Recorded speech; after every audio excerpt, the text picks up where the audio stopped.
이 늦은 시간까지 교회 곳곳에서 하나님의 몸된 전을 섬기시며 특별히 이 피곤한 시간까지도 하나님의 말씀을 사모하여 이 자리에 나오신 모든 성도님들의 삶 가운데, 모든 형편 가운데 하나님의 넘치는 은혜와 평강이 함께 하시기를 축복합니다.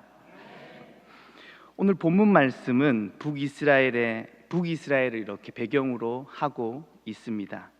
북이스라엘에서 활동하던 하나님의 선지자 엘리야를 잘 아실 겁니다. 하나님께서 엘리야를 데려가시고 그를 따르던 엘리사가 그의 뒤를 이어서 큰 선지자가 되었음은 우리가 너무나도 잘 알고 있습니다. 큰 지도자의 뒤를 이어서 그 자리에 올라선다는 것은 참으로 쉽지 않은 일이며 참으로 부담스러운 일이었을 것입니다.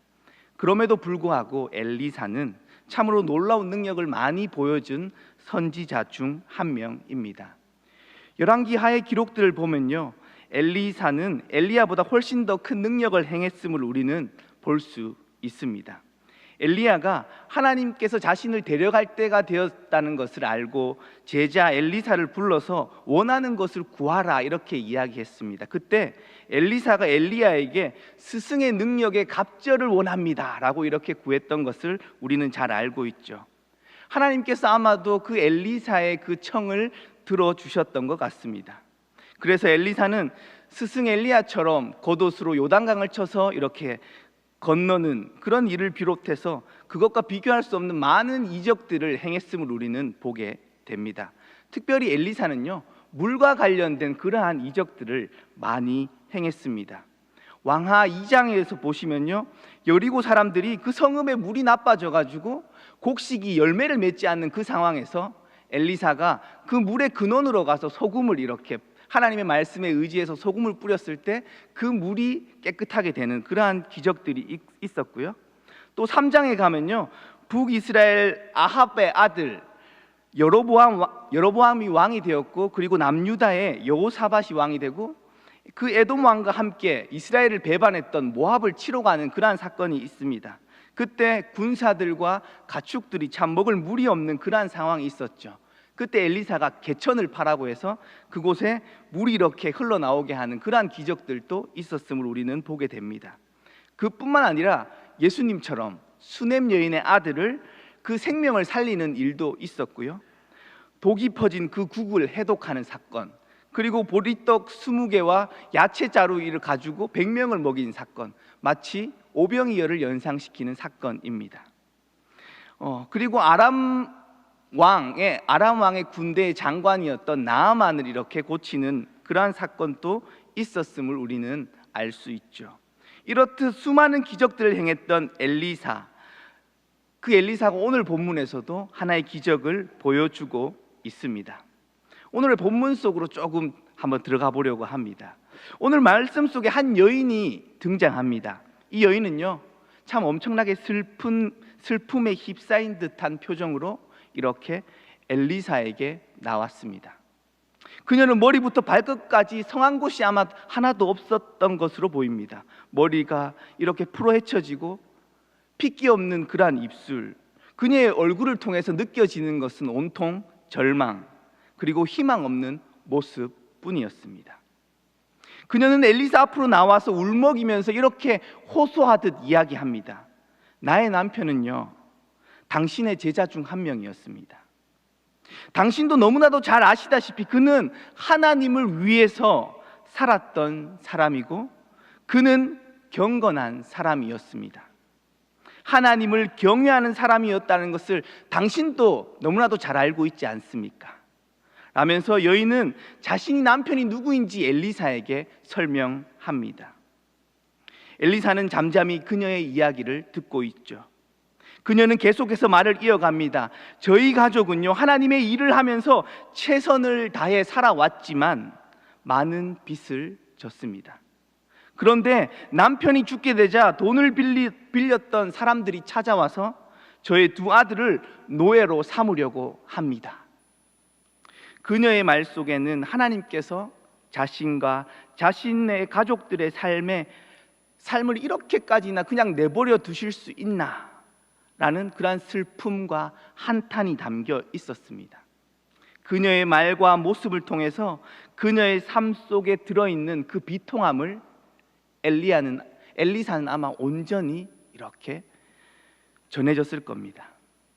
그녀의 울음은 한동안 멈추지 않았고 몇 분의 시간이 흐른 뒤에 엘리사가 이렇게 입을 열었습니다.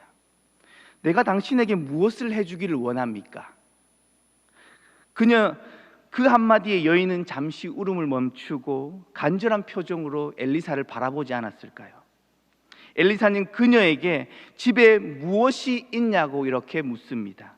그녀의 대답은 기름 한 그릇 외에는 아무것도 없습니다 라는 대답이었습니다. 자세히 알 수는 없지만 아들이 팔려가는 그러한 마당에 집에 돈 되는 것은 아마 다 팔았겠죠. 한 끼 먹을 양식도 아마 남아있지 않았을지도 모릅니다. 그 이야기를 들은 엘리사는 그녀에게 다음과 같이 말했습니다. 지금부터 모든 이웃을 찾아가서 빈 그릇을 빌리십시오. 조금 빌리지 마시고 빌릴 수 있는 한 많은 그릇을 빌려서 집으로 가십시오.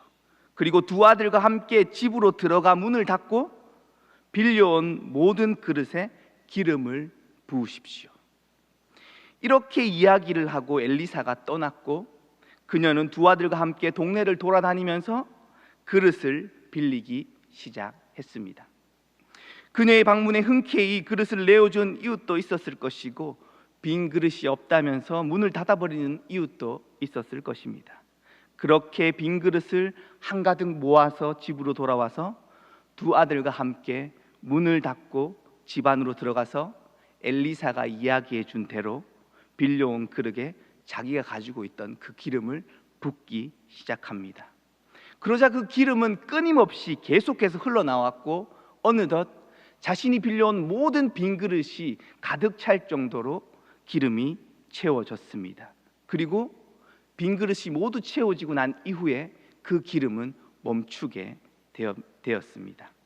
지금까지 이 내용이 제가 이렇게 풀어서 설명을 했는데요, 오늘 본문 우리가 함께 읽었던 말씀입니다. 오늘 말씀 속에 여인은 놀라운 기적을 경험했습니다. 그런데 오늘 본문을 읽어가면서 저는 참 의아하다라고 생각되는 부분이 몇 부분이 있었습니다. 가장 먼저는요, 아무것도 가지고 있지 않았던, 아무것도 없었던, 자식이 노예로 팔려가기 직전에 있었던 그 상황인데 엘리사는 그녀에게 이렇게 질문합니다. 2절에 보면요, 내 집에 무엇이 있느냐라는 질문입니다. 내 집에 무엇이 있느냐. 흐름상, 대화의 흐름상 엘리사가 오히려 필요한 것이 무엇이냐라고 질문하는 것이 더 자연스러울 텐데 말이죠. 그런데 내 집에 무엇이 있느냐라고 질문했던 겁니다. 엘리사는 왜 이런 질문을 했던 것일까요? 엘리사의 물음은 어떻게 보면 도움을 요청해 오는 그 여인의 요청에는 역행하는 그러한 질문과도 같습니다. 어떻게 보면요, 꼬아서 들으면 이렇게 들을 수도 있지 않을까요? 가진 것 있으면서 지금 도와달라고 하는 거 아니야?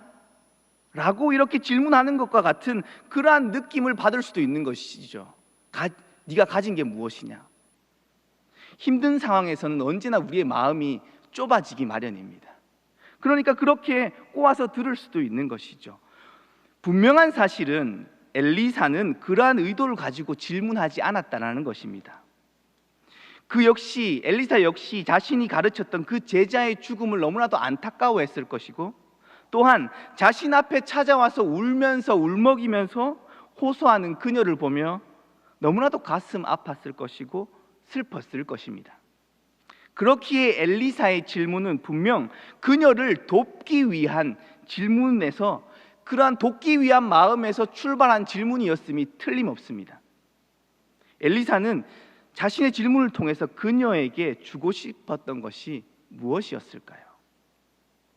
말씀 속 여인은 참 억울한 상황과 비참한 현실에 압도되어 있었던 그러한 상황이었습니다. 우리의 가족은 하나님 앞에서 정말로 열심히 살았는데, 경건하게 살았는데 왜 이런 상황에 놓여야 하나요? 라는 그 마음의 질문들이 막 솟아오르지 않았을까요? 왜 나의 남편은 먼저 죽어야 했으며 나의 두 아들은 노예로 팔려가는 이러한 비참한 현실 가운데 우리의 가정이 놓여야 합니까? 라는 마음이 그녀의 마음속에 없었을까요? 그녀는 외부로부터 불어닥치는 그러한 거센 풍파로 인해서 자신에게 주어져 있었던 것들이 무엇인지 돌아볼 여력이 전혀 없었을 것이죠. 엘리사의 질문은 그녀로 하여금 자신의 현실을 다시 한번 돌아볼 수 있도록 해주지 않았을까요? 그녀는 그때 자기 자신에게 있는 기름 한 병을 떠올릴 수 있었습니다. 어떻게 생각하면 아무것도 아닌 것이라고 생각할 수 있지만 자신에게 주어져 있었던 것입니다. 옛말에 이런 말이 있죠. 아이가 태어나면 자기 먹을 것을 이렇게 가지고 태어난다. 요즘 시대에 참 무책임한 말처럼 들려지기도 하지만 모든 이들에게 하나님의 은혜가 있다, 족한 은혜가 있다라고 해석할 수도 있지 않을까요? 엘리사의 질문을 통해서 그녀는 외부의 상황에만 집중하고 있었던 그 마음의 눈이 자신에게로 옮겨갈 수 있게 된 것이죠. 다시 말해서 힘들고 어려운 상황 속에서도 지금까지 나에게 허락된 것이 무엇이었냐를 다시 한번 돌아볼 수 있었다라는 것입니다.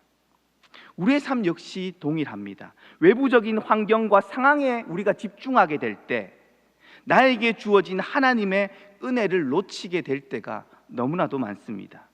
여러 가지 환경으로 인해 어려움을 겪고 계신 분이 계시다면 하나님께서 허락하신 그 은혜, 지금까지 허락하신 것들을 다시 한번 떠올려 보실 수 있으시기를 바랍니다.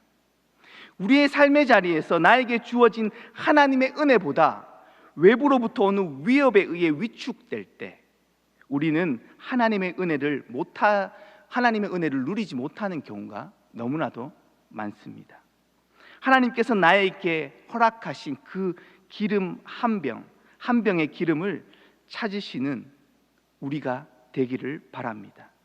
그 발견한 한 병의 기름은요, 놀라운 하나님의 축복의 도구로 사용되는 것을 우리는 이어서 보게 됩니다. 두 번째로 의아하게 제가 이렇게 생각되었던 부분은요, 엘리사가 여인에게 빈 그릇을 빌리라라고 요청했던 부분입니다.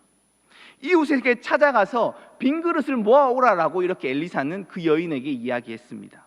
되도록 많이 빌릴 것을 요구했습니다. 여인의 입장에서 한번 생각해 볼 때 당황스러운 요구가 아니었을까라는 생각이 들었습니다.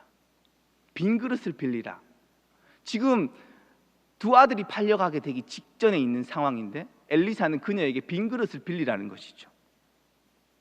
자신에게 급한 것은 두 아들이 노예로 팔려가는 것을 막을 수 있는 돈, 빚을 갚을 돈이었기 때문이죠.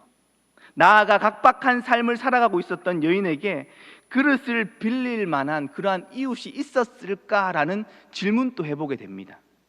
더 나아가서 빈 그릇을 빌린다 한들 그 빈 그릇으로 무엇을 하겠냐라는 생각이 뒤따르지 않았을까요? 당장은 이해할 수 없는 그러한 요청 앞에서 그 여인은 당황하지 않았을까요? 바로 다음 장 열왕기하 5장에서 나아만 장군의 이야기에서도 이와 비슷한 요구가 있습니다. 절박한 마음으로 찾아왔던 그 나아만 장군에게 엘리사는요, 얼굴도 보지 않은 채 요단강 가서 몸을 씻으라 이렇게 이야기했습니다. 지금껏 수없이 좋은 물과 방법으로 자신의 질병을 고치려고 시도했던 그 나아만 장군에게 참 어처구니가 없는 상황이 아니었을까요? 엘리사의 기적 속에는 항상 이렇게 알 수 없는 요구가 담겨 있었습니다. 그 알 수 없는 요청들이 그 속에 숨어 있었다는 것이죠. 오늘 본문 속 빈 그릇을 빌리라라는 이 엘리사의 요청, 알 수 없는 요청의 의도는 무엇이었을까요? 우리는 분명히 첫 번째 의도를 잘 알고 있습니다. 그것은 순종입니다. 다 이해되지 않더라도 내 생각과 방법을 주장하는 것이 아니라 그 말씀에 순종하는 것이죠. 더 나아가 그녀가 엘리사의 지시를 받아서 빈 그릇을 빌리는 그 상황을 한번 생각해 보게 되었습니다. 그 여인이 엘리사의 지시를 받고 빈 그릇을 빌리러 다니는 모습을 한번 떠올려 본 것이죠.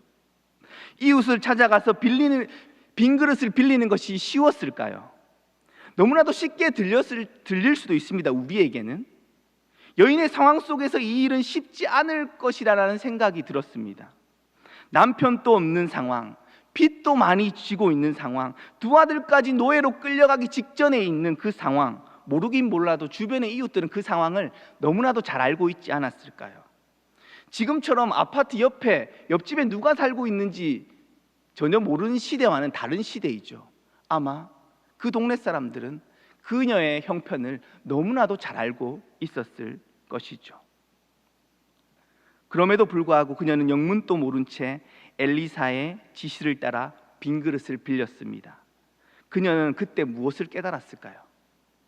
엘리사의 지시는 그녀로 하여금 함께 살아가고 있었던 이웃을 만나게 만들어 주었습니다. 어떤 이들은 기쁨으로 자신의 그릇을 내어 주었을 것이며, 빈 그릇만 내어준 것이 아니라 그 빈 그릇 속에 먹을 것도 함께 내어주는 이웃도 분명 있었을 것입니다. 반대로 어떤 이들은 자신의 그릇을 혹시나 받지 못하지는 않을까라는 마음에 문전박대하는 이들도 있었겠죠.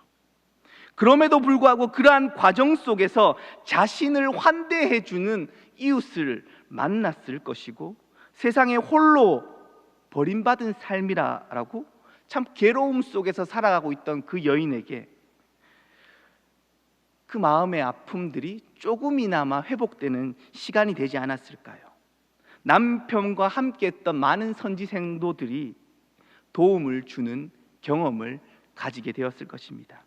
자신을 위해 기꺼이 그릇을 내어주는 이들을 만나며 공동체의 소중함을 새롭게 만나는 시간이 되었을 것입니다. 엘리사의 지시는 공동체의 소중함을 새롭게 느끼게 해 주었을 것입니다. 우리는 자신이 겪는 그 문제를 혼자 해결하기 위해서 끙끙거릴 때가 너무나도 많습니다. 엘리사의 그 요구는 빈 그릇이었습니다. 언뜻 생각하기에 빈 그릇을 빌려서 무엇에 쓰겠나라는 생각에 사로잡힐 수 있습니다. 그럼에도 불구하고 아무것도 아닌 것 같은 그 빈 그릇을 빌려주는 그 마음들이 모일 때 하나님의 은혜는 놀랍도록 더욱더 풍성하게 역사했음을 우리는 깨닫게 됩니다. 빈 그릇을 빌려주었던 이들은 그녀를 위해서 함께 기도해 주지 않았을까요? 자신들이 가진 것이 없어 빈 그릇만 내어주었지만 그녀를 위해 중보해 주지 않았을까요? 이웃을 향한 작은 관심과 사랑이 하나님의 은혜를 더욱더 풍성하게 만드는 열쇠입니다. 우리의 삶의 현실, 바로 옆가지 고난과 아픔이 찾아온 분이 계신가요? 그때 믿음의 공동체에게 함께 나눌 수 있으시기를 바랍니다. 빈 그릇을 모아서 어디에 쓰나요? 함께 나눈다고 별 수 있나요? 라는 생각이 드실 수 있으시죠. 그러나 자신의 힘으로 해결하지 못하는 문제 앞에서 우리를 도우실 분은 하나님 한 분밖에 없습니다. 믿음의 공동체는 하나님께서 허락하신 영적인 가족입니다. 그들이 함께 기도하는 과정 속에서 우리의 은혜는 더욱더 풍성하게 경험될 것입니다. 혹시 누군가의 어려움과 힘듦을 듣고 계신가요? 그렇다면 기도해 주실 수 있으시기를 또한 축복드립니다. 그 기도가 하늘 문을 여는 열쇠가 될 것입니다. 마지막으로 엘리사는요, 그릇을 빌려서 두 아들과 함께 집으로 들어가라고 했습니다. 그때 이렇게 표현합니다. 문을 닫고 기름을 부으라라고 요구합니다. 문을 닫고. 문을 닫는 행위는 아주 자연스러운 행위입니다. 그런데 그 행위를요, 엘리사가 지금 그녀에게 요청한 것입니다. 왜 엘리사는 문을 닫을 것을 요구했던 것일까요? 문을 닫는 행위는요, 단절을 의미합니다. 집 안으로 들어가서 문을 닫는다는 것은 여인과 그 두 아들만의 공간이 되는 것이죠. 다르게 표현하면요, 세상과 단절된 공간 속으로 들어가는 것이죠. 이러한 단절의 행위를 통해서 무엇을 경험하게 될까요?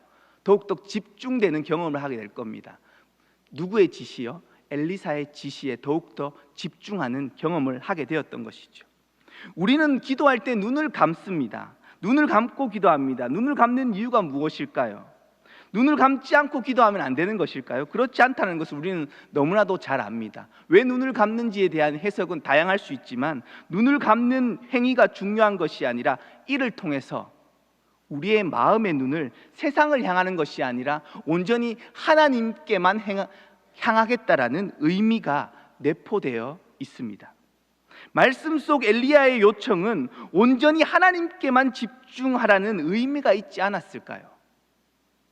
그녀의 가족들에게 정말로 필요했던 것은 세상의 위협에 흔들리는 것이 아니라 온전히 하나님께만 집중하는 삶, 하나님만을 바라보는 삶이 요청되었던 것은 아닐까요?